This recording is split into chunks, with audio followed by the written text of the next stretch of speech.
Merci beaucoup. Félicitations. Merci beaucoup. C'est bon, je peux m'arrêter? Yves, vous n'avez plus droit à l'erreur. C'est-à-dire? Il ne bouge pas beaucoup, mais là, en quelques secondes, là, je suis comblé. Ouais, bah, frère. Demain. Clairement. Vous verrez.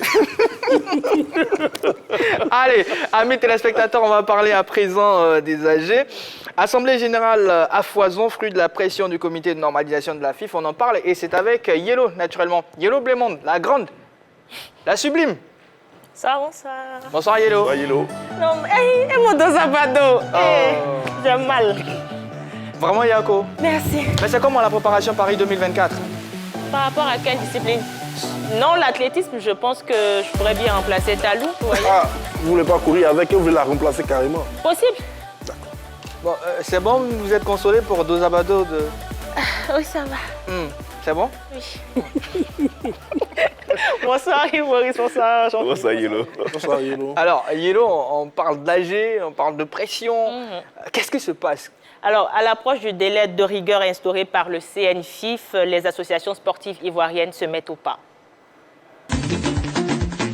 Le mois d'août est, visiblement, celui des assemblées générales des clubs et groupements d'intérêts affiliés à la Fédération ivoirienne de football. Il y a quelques mois, en effet, une circulaire du comité de normalisation invitait tous les membres de la fédération à se mettre à jour au plus tard le 31 août 2021. Objectif, aplanir tous les antagonismes au sein des associations avant le processus électoral de la FIF.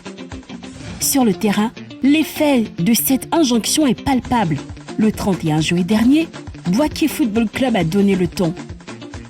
Plus tôt en juin, la SEC Mimosa avait communiqué son avis d'Assemblée générale ordinaire élective qui se tiendra le dimanche 22 août à la Bourse du Travail de Treichville, tout comme le Stella Club qui se réunira le même jour à la mairie d'Adjamé pour élire un nouveau président.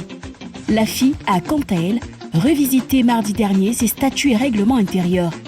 Ce samedi, ce sera au tour du Sporting Club de Gagnoa de dresser son bilan de gestion. Au risque de se mettre à dos le comité de normalisation, tous les autres membres de la FIF devraient s'exécuter avant la date butoir. Cette valse constatée des AG est-elle une volonté manifeste des clubs de changer complètement de cap ou juste le fruit de la pression du comité de normalisation? La grande team à vos antennes. Allez, amis téléspectateurs, vous avez là un petit récap pour, bien sûr, le point de ce qui a été fait concernant, bien sûr, les différentes assemblées qu'on a eues déjà. On a parlé de l'AFI récemment. Yellow, on a l'impression que ça bouge. Mais la question qui arrive et va susciter, bien sûr, l'utilisation des ardoises. À moins de 3 semaines de l'échéance du 31 août, pensez-vous que tous les membres de la FIF vont tenir leur assemblée générale dans le délai? Ardoise. Et puis, je rappelle la question LGT de ce soir entre-temps. Assemblée générale à foison, fruit de la pression du comité de normalisation de la FIF. Vos réactions sont attendues. Le téléphone est ouvert. Plus 225 27 21 59 93 99. Je profite aussi pour prendre un commentaire sur la page Facebook de la 3. C'est bien la réaction de Grégoire Adingra. L'arrivée du comité de normalisation met de la lumière dans les locaux de la Fédération ivoirienne de football. Ce que nous voyons actuellement n'est rien d'autre que la pression du CONOR. Il y a des associations qui ne font jamais d'AG et c'est vraiment dommage. Voilà sa réaction. Messieurs, madame, messieurs, Ardoise. Oui, sauf, non et gros non. Alors, Il y a un petit nom, il y a un gros nom. effectivement. Yellow, on va commencer par vous. J'ai dit oui parce que... Vous avez dit oui, oui, sauf. oui, mais je commence par le oui. Parce que... oui, parce que ces associations-là, pour moi, n'ont pas d'autre choix que de tenir dans le délai de rigueur instauré par le comité de normalisation de la FIF qui est le 31 août. Je crois que si elles veulent participer à l'Assemblée générale élective pour instaurer le comité de normalisation, il faudra tenir dans le rigueur. Et j'ai dit sauf parce qu'il se pourrait que certains clubs ou certaines associations sportives aient des problèmes, des difficultés à pouvoir tenir leur Assemblée générale. Je voudrais parler par exemple de l'Africa qui est sous la tutelle du comité de normalisation. Donc par rapport à l'Africa, qui est-ce qui pourra tenir cette Assemblée générale? Est-ce que c'est le camp Gbagba, le camp Bailly ou le comité de normalisation qui tiendra cette assemblée générale. Là, voilà pour moi quelques interrogations que je me pose, mais je pense que ces associations-là, si elles ont le désir de vouloir participer à l'AG élective instaurée par le comité de normalisation, elles feront tout pour tenir dans les rigueurs. D'accord. Yves? Oui. J'ai dit non parce que... vous, c'était un petit non. C'était un petit non. Mais j'ai dit non parce que ce n'est pas dans les mœurs de nos clubs de faire des AG chaque année. Ce n'est pas dans les habitudes, ce n'est pas de coutume déjà. Et tout de suite, on leur met un peu le feu au dos, un peu comme des tortues, pour leur permettre de marcher assez rapidement.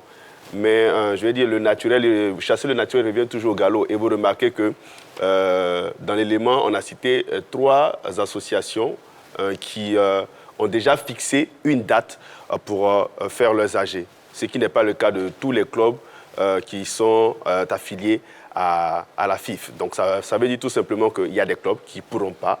Elle a cité l'Africa tout à l'heure. L'Africa a un gros problème. Le Conor Africa qui a été mis en place jusqu'à présent n'a pas communiqué de date de l'AG. On s'interroge, on se pose des questions. Qu'est-ce qui ne va pas? Qu'est-ce qui fait blocage du côté de l'Africa? Raison pour laquelle on est dans un mutisme du côté de ce Conor-là. On attend toujours. Mais aussi, on parle des autres clubs. Ce n'est pas seulement que l'Africa. Le CO Korogo, la FAD, quel club encore que je peux citer? L'Asie d'Abengourou, par exemple. On attend des dates, de savoir quand est-ce qu'on fera l'AG. Jusqu'à présent, on n'a aucune date. Et c'est malheureux. C'est malheureux pour nos clubs qui ne fonctionnent pas comme des clubs professionnels, mais ils montrent à travers ce mutisme que ce sont des clubs véritablement amateurs. En tout cas, beaucoup d'AG se tiennent en ce moment. Selon vous, très chers téléspectateurs, est-ce la pression du Conor FIF qui fait cela? Bien sûr, vous avez la possibilité de nous appeler dès à présent et de réagir. Le numéro de téléphone, plus 225 27 21 59 93 99 ou encore sur la page Facebook de la 3, c'est possible, tout simplement. Alors, Jean-Philippe, c'est un gros nom. Oui, c'est un nom. Bon, de toute façon, j'ai écrit comme allez, je vous taquine. Assez grandement. Mais ce qu'il faut noter par rapport à ce que Yves Boris a dit, c'est que les clubs qui sont obligés d'organiser une AG avant cette date butoir sont les clubs qui ont organisé une AG avant la date du 31 août 2020. Il faut le dire. Parce que si un club a organisé son AG entre la période du 31 août 2020 et le 31 décembre 2021, ce club n'est pas obligé d'organiser une assemblée générale avant le 31 août 2021, puisqu'il n'aura pas encore atteint les 12 mois d'exercice. Il ne serait pas contraint d'organiser cette assemblée générale. Donc, pour être sûr que tous les membres sont obligés d'organiser cette assemblée générale, il faudrait regarder la date à laquelle ces clubs ont organisé leur dernière assemblée générale. Yves Boris il disait également que les clubs ne sont pas habitués à organiser les assemblées générales. Il faut dire que, généralement, tous les clubs ne communiquent pas sur leurs assemblées générales. Certains clubs comme la SEC communiquent parce que c'est que ce sont des entités populaires, mais on sait qu'il y a des clubs également qui je dirais même appartiennent ou qui ne sont représentés en termes associatifs que par leur président, le trésorier et très peu de membres. Donc, ce sont des choses généralement qui s'organisent peut-être même autour d'une table dans un maquis. De toute façon, il n'y a pas de cadre approprié ou inapproprié pour organiser une assemblée générale. Mais bon, ce que le Conor essaie de mettre en lumière ici, c'est d'éviter tout tumulte qui a pu ressurgir au moment de l'organisation de l'élection du président de la Fédération l'année passée. Parce qu'on a vu qu'il y a des contestations au niveau des personnes qui étaient censées prendre part au vote. Et donc, pour éviter cela, le comité de normalisation a demandé à tout le monde d'être à jour. Mais il ne faudrait pas regarder de manière triviale tous les clubs et se dire qu'il faut que tous fassent une assemblée générale avant le 31 août 2021. Voilà. C'est un peu ça. Alors, on va prendre l'appel de M. Yao. Bonsoir, M. Yao. Bonsoir, monsieur. Comment allez-vous? Oui, je vais bien. D'accord. Alors, on a la question LGT de ce soir. On est pressé de connaître votre avis. Bon, moi, je pense que d'abord, on va chercher à savoir quels sont le CONOFIS doit chercher à connaître d'abord les tests des différentes associations qui régissent la FIF. Est-ce qu'au sein de ces différentes associations, je vais parler des clubs affiliés à la FIF, concernant les différents tests, est-ce que c'est écrit quelque part que chaque année, et il doit avoir des AG avant même, par exemple, le début des championnats. C'est cela. Parce qu'aujourd'hui, moi je pense que si on doit parler d'abord d'AG, l'AG qui doit être primordial aujourd'hui, c'est l'AG même de la FIF, pour ne pas dire le Kono FIF. Parce que c'est à partir de là qu'on doit intimider l'ordre comment on appelle ça, aux associations de tenir les AG. Mais aujourd'hui, le Kono FIF est venu par rapport à un objectif. À une situation. Lui-même à son sein, déjà, même n'a pas encore respecté ses prérogatives, qui est d'exiger au club où il y a des difficultés, de régler ces difficultés-là, par exemple le cas de l'Africa. Mais ça n'a pas encore été fait. Mais qu'est-ce que le Kono a fait au niveau de l'Africa? Aujourd'hui, par exemple, si on dit d'aller aux élections au niveau de la FIF, qui va voter pour l'Africa? D'accord. Monsieur Yao, en tout cas, on comprend bien votre point, mais il faut savoir que dans les textes, c'est vraiment important que tous les clubs fassent... ce n'est même pas une question qui est liée, si vous me permettez, Jean-Baptiste, au club. C'est une question qui est liée aux textes qui régissent toute association. Voilà. Toute association régie en Côte d'Ivoire est obligée de tenir une assemblée générale annuelle. Voilà, donc merci beaucoup, M. Yao. Si vous me permettez. Juste, oui, allez-y. Voilà. Mais bon, chaque association est tenue d'organiser une AG annuelle. Mais est-ce que cette date-là a été fixée, par exemple? Parce que chaque association est libre de fixer sa date d'AG de façon annuelle. Voilà, c'est là le débat. Ok, merci beaucoup pour votre question. On l'a bien noté en tout cas. On a eu la réaction de M. Yao.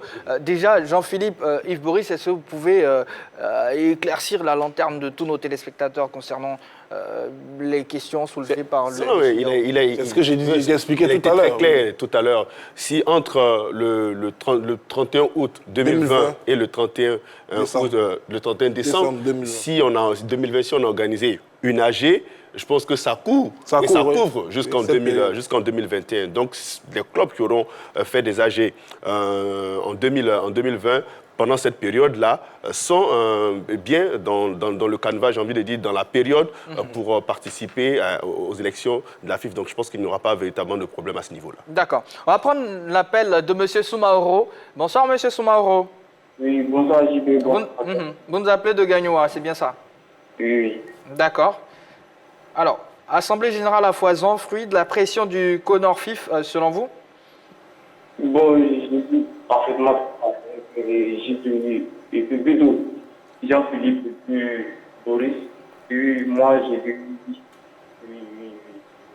D'accord, ok, c'est le fruit de la pression. Voilà, plutôt yellow.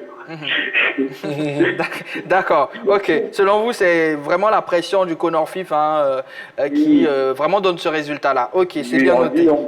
Oui, bien sûr. Bon, moi, j'ai dit la FIF,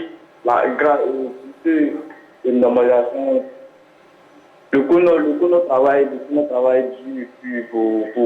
améliorer le football ivoirien. Bon, je peux dire que c'est grâce au Kono que les clubs arrivent à faire des AG. D'accord. Merci beaucoup, M. Soumaoro. Alors, pensez-vous que la tenue de ces AG, naturellement, vont circonscrire les différents problèmes de cohabitation au sein des clubs et des groupements d'intérêt? On sait déjà que sur les différents membres actifs qui devaient prendre part à l'élection du président de la Fédération de football, parce qu'il faut le dire, c'est l'élément central de tout ce qui se passe aujourd'hui. Au niveau de ces différents de ces membres actifs, il y avait quelques-uns qui avaient quelques problèmes, notamment les groupements d'intérêt. Parce que quand on regarde au niveau des clubs, à part l'Africa Sport d'Abidjan, je ne pense pas qu'il y ait un club qui se soit présenté avec deux têtes pour participer tout simplement à cette élection. Mais je pense que c'est plus du côté des groupements d'intérêt qu'on a eu ces graissements dedans. Et on a pu se rendre compte que l'un de ces groupements d'intérêt a tenu son assemblée générale pour aplanir tous les contentieux, notamment l'AFI. c'est une bonne initiative de la part du comité de normalisation. Ça va permettre à ces différents groupements d'intérêts-là de partir aux élections avec une légitimité au niveau de leur mandat et puis avoir des travaux et une élection apaisée. D'accord. Yves? Mais moi, je crois que c'est une bonne démarche, hein, entreprise quand même par le CONOFIF, de faire en sorte que les clubs soient à jour, soient en règle. Parce les qu'on groupements d'intérêt aussi. Et surtout les groupements d'intérêt qui ont été véritablement le cœur du problème de ces élections. Parce que dans des groupements d'intérêt, on a eu 2 têtes. Je pense que du côté des arbitres, à l'AFI aussi, on a eu 2 têtes à un moment donné. Bon, finalement, tout est rentré dans l'ordre. Bon, il y a des clubs aussi qui ont donné double parrainage, donc aussi. Oui, mais c'était le même président. Oui, c'est le même mais président. mais ça, c'était différent. Mais au niveau quand même du club comme l'Africa qui a présenté 2 présidents et où on a senti véritablement une tension à ce niveau-là, c'est là le véritable problème. J'espère comment ça va se régler, mais la démarche entreprise quand même par le CONOFIF est une très bonne chose. Mettre la pression sur nos clubs pour qu'ils aient le réflexe de se mettre à jour en règle. Et ça, c'est très important. À ce niveau-là, je crois que c'est une bonne démarche. On la salue. Ok. On va prendre l'appel de M. Nyaba de Grand Laou. Bonsoir, M. Nyaba. Bonsoir, M. Gillet. Vous allez bien? Très bien, par exemple. D'accord. Alors, réaction concernant la question LGT? Je vous remercie pour le thème. Mais moi, je pense que c'est un nouveau bon système sur le football ivoirien généralement. Parce qu'on ne s'intéressait pas réellement à ce phénomène. Ce qui nous intéressait auparavant, c'était directement aller aux compétitions. Bon, moi-même, je me suis réveillé ce matin, j'ai appris qu'Afrique est champion de Côte d'Ivoire. Le lendemain, me réveille en disant que l'équipe est championne. Mais juste avec l'arrivée du tournoi, on suit de près notre fédération et on voit qu'il y a quelque chose de bon qui arrive. Et puis aussi, c'est le creuset de montrer qu'il y a quelque chose de bon qui se prépare. Parce qu'il faudrait que nous fassions ces âges-là pour Là, je crois qu'on a perdu, M. Nyaba. Alors, très critiqué à son arrivée, Jean-Philippe, le CNFIF, sur ce coup, ne marque-t-il pas un bon point?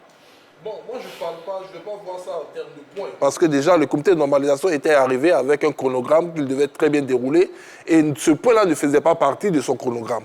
Et rajouter ce point, c'est, je dirais, entériner une prorogation du délai d'exécution des tâches premières qui ont été conférées à ce comité de normalisation. Bon, ça permet au moins aux entités d'être en règle, ça c'est une très bonne chose. Mais aujourd'hui, comme l'a dit le premier intervenant, on ne sait rien du calendrier du comité de normalisation. Donc à partir de ce moment-là, je ne pense pas être dans une disposition pour décerner des bons et des mauvais points. C'est une démarche qui est louable, ça il faut le dire clairement. Maintenant, on atteint également du comité de normalisation une clarté franche, puisque si elle a donné une date butoir pour toutes les entités sportives, afin qu'elles soient à jour au niveau de leurs assemblées générales, il faut qu'elles puissent donner également une date pour le toilettage des textes et une date pour l'organisation des élections, une date franche. Pour l'instant, elle a donné des dates pour l'organisation du championnat à venir, mais on n'a pas de date quant à, je dirais, à l'exécution formelle de sa mission ou de son cahier de charges. Bon, déjà, je pense que c'est un mal nécessaire que si le comité de normalisation puisse prolonger son mandat, parce que je pense que la prolongation du mandat du comité de normalisation dépend de la santé de nos clubs. Si nos clubs ne vont pas bien, c'est clair que le mandat du comité de normalisation pourrait être prolongé, parce que le comité de normalisation a aussi la possibilité de raccourcir son contrat par rapport à l'organisation de l'élection à la FIF ou de prolonger son contrat, parce qu'aucunement il est dit que le comité de normalisation n'a pas le droit de prolonger son contrat si la FIF ne va pas bien. Donc je pense qu'à la suite des différentes assemblées générales tenues par les clubs, je crois que le comité de normalisation pourra se situer quant au toilettage des textes, parce que aussi l'AFI a fait son assemblée générale et l'AFI doit aussi faire le toilettage de ces textes. Donc après cela, après le toilettage des différents textes des différentes associations, je pense que le comité de normalisation pourra statuer sur la date de son toilettage des textes et de son départ. D'accord. En tout cas, Moi, je ne suis pas d'accord, mais bon. oui. En tout cas, là, voilà, le Corner FIF a un chronogramme. Je crois qu'on reviendra là-dessus dans une autre émission. Mais rapidement, on va vous permettre de terminer. Non, ce que je voulais dire, c'est que ce sont deux choses qui sont complètement différentes. Parce que les membres actifs sont des entités privées. Donc, ces membres actifs sont libres de définir la période qui leur est propre afin de toiletter le texte. Donc, on ne va pas dire que le comité de nomination doit attendre que ces membres actifs finissent de toiletter le texte avant de partir à l'élection. Sinon, on serait obligé d'attendre l'Africa. On suppose que l'Africa ne fait pas le toilettage de ce texte. Comment ça en en tout cas, mesdames, messieurs, Jean-Philippe, Yves Boris. Pour aujourd'hui,